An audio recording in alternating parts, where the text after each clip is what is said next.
नरेश मस्के काल रात्री सुद्धा जेव्हा ज्युपिटरमध्ये महेश गायकवाड आणि राहुल यांना आणलं गेलं तेव्हा सुद्धा काल रात्री नरेश मस्के तिथे होते आणि खासदार श्रीकांत शिंदे जेव्हा याविषयीची कल्पना आली तेव्हा ते सुद्धा रात्रभर या सगळ्या घडामोडींवर लक्ष ठेवून होते। गणपत गायकवाड यांनी एकूण 10 राऊंड फायर केलेले आहेत आणि त्यापैकी 6 राऊंड महेश गायकवाड यांच्या शरीरात घुसले, 2 राहुल यांच्या हातावर लागलेत असं कळतंय। या दोघांवर शस्त्रक्रिया झालेली आहे, पण महेश गायकवाड यांची प्रकृती चिंताजनक आहे। आपण थेट जातोय प्रशांत बाग, आमचे प्रतिनिधी कळवा पोलीस स्थानकाबाहेरून आपल्या सोबत आहेत, त्यांच्याशी बोलूया।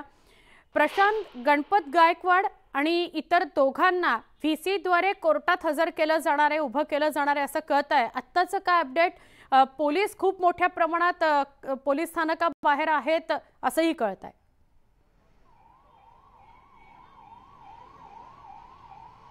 सोना, आपल्याला माहिती आहे की उल्हासनगरचं JMFC कोर्ट जे आहे, ज्युनियर न्यायदंडाधिकारी कोर्ट, या ठिकाणी पोस्ट लंच या केसची सुनावणी होणार आहे आणि त्या ठिकाणी पहिला जो रिमांड आहे त्या रिमांडसाठी म्हणून गणपत गायकवाड, हर्षित केडे आणखी आरोपी संदीप सरवणकर या तिघांना जर का हजर केलं तर कायदा आणि सुव्यवस्थेचा प्रश्न निर्माण होऊ शकतो।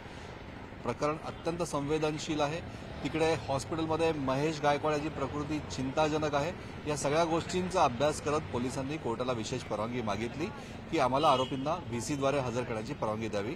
उल्हासनगर कोर्टानं कळवा पोलिसांना म्हणजे ठाणे क्राईम ब्रांचला ही परवानगी दिलेली आहे। माझा सहकारी संदीपला मी विनंती करतो, संदीप आपण दाखवूया।